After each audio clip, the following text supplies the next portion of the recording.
days. This is part 169 of God's chain of events. Moving on to the 40th chapter of Job, starting at the first verse. Moreover, the Lord answered Job and said, Shall he that contended with the Almighty instruct him? He that reproveth God, let him answer it. Then Job answered the Lord and said, Behold, I am vile. What shall I answer thee? I will lay my hand upon my mouth. Once have I spoken, but I will not answer yea. Twice, but I will proceed no further. Then answered the Lord unto Job out of the whirlwind, and said, Gird up thy loins now, like a man, and I will demand of thee, and declare thou unto me. Wilt thou also disannul my judgment? Wilt thou condemn me, that thou mayest be righteous? Hear thou an arm like God. Hast thou an arm like God? Or canst thou thunder with the voice like him? Deck thyself now with majesty and excellency, and array thyself with glory and beauty. Cast abroad the rage of thy wrath, and behold every one that is proud in heart, abase him. Look on every one that is proud, and bring him low, and tread down the wicked in their place. Hide them in the dust together, and bind their faces in secret. Then will I also confess unto thee that thine own right hand can save thee.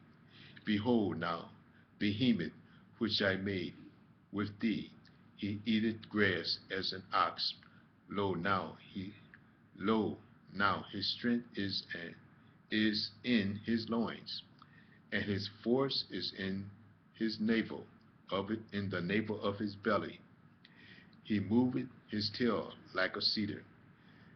The sinew of his stones are wrapped together. His bones are as strong as pieces of brass. His bones are like bars of iron. He is the chief of the ways of God. He that made him can make his sword to approach unto him. Surely the mountains bring him forth for food, where all the beasts of the fields play. He lieth under the shady tree in the covert of the reed and fence. The shady trees cover him with their shadow. The willows of the brook compass him about. Behold, he drinketh up a river in haste, hasted not. He trusted that he can draw up Jordan into his mouth.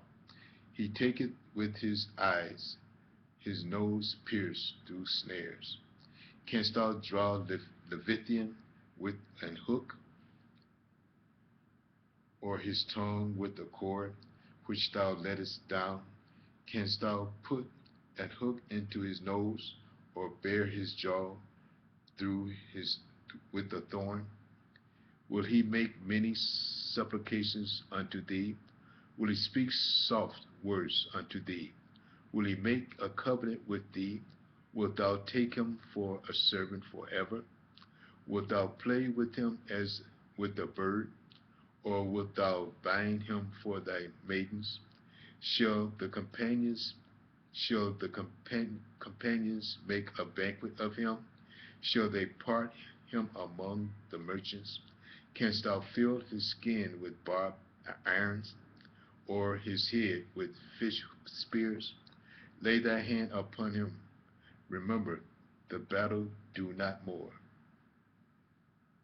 no more. Lay thy hand upon him. Remember the battle, do no more. Behold, the hope of him is in vain. Shall not one be cast down even at the sight of him?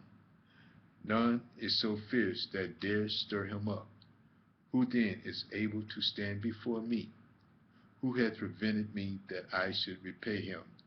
Whosoever is under the whole earth is mine. Whatsoever, who prevented me that I should repay him? Whatsoever is under the whole earth is mine. I will not conceal his parts, nor his power, nor his comely portion. Who can discover the face of his garment?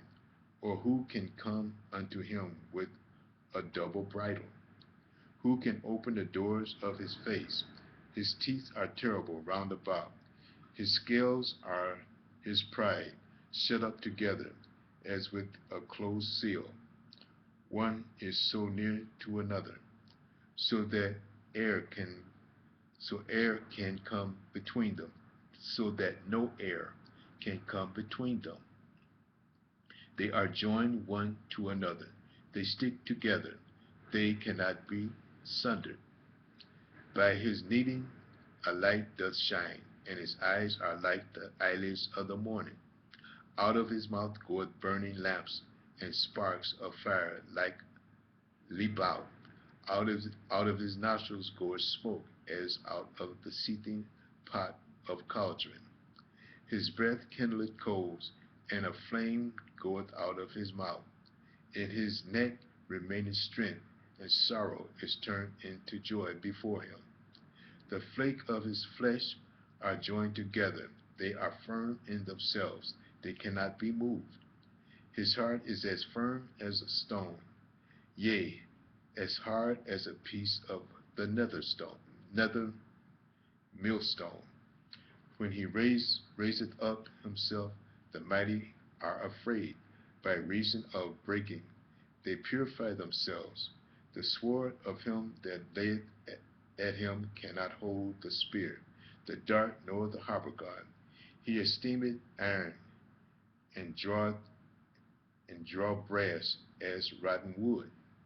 The arrow cannot make him flee. Slingshots are turned with him into stubble.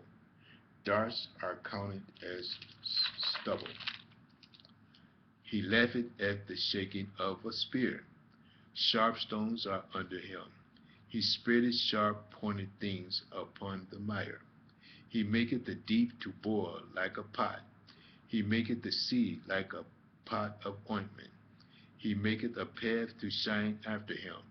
One should think, one should think the deep to be hoary. Upon earth there is upon earth there is not his like, who is made without fear.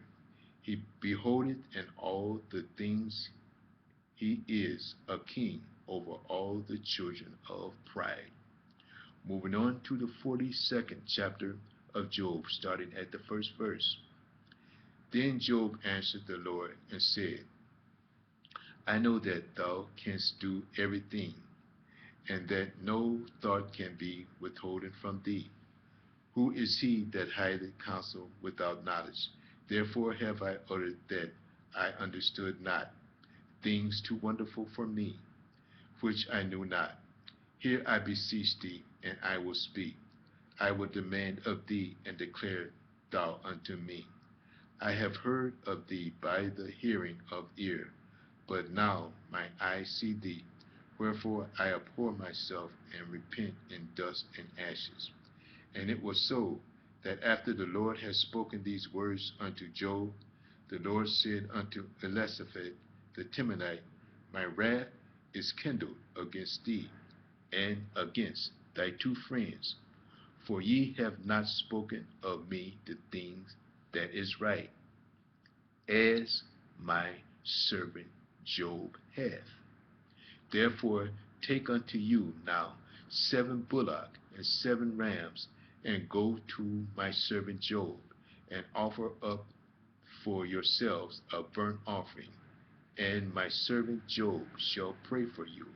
Him will I accept, lest I deal with you after your folly, in that ye have not spoken of me the thing that which is right, like my servant Job. So Eliphaz the Temanite, and Bildad the Shuhite, and Zophar the Naamite went and did according as the Lord commanded them. The Lord also accepted Job. And the Lord turned the captivity of Job when he prayed for his friends. Also the Lord gave Job twice as much as he had before. Then came there unto him all his brethren, and all his sisters, and all they that had been of his acquaintance before, and did eat bread with him in his house. And they bemoaned him and comforted him over all the evil that the Lord had brought upon him. Again, and they bemoaned him and comforted him over all that the evil that the Lord had brought upon him. Every man also gave him a piece of money, and every one an earring of gold. So the Lord blessed the latter end of Job more than the beginning, for he had 14,000 sheep, and 6,000 camels, and 1,000 yoke of oxen, and 1,000 she asses. And he had also 7 sons, and 3 daughters. And he called the name of the first Jemimah, and the name of the second Keziah, and the name of the third Corinth Hapuk. And in all the land were no women found as fair as the daughters of Job, and their father gave them inheritance among their brethren. After this Job and after this lived Job 140 years, and saw his sons and his sons' sons 4 generations. So Job died, being old and full of days. I'm going to stop here and start part 170 in the next message. View part 170.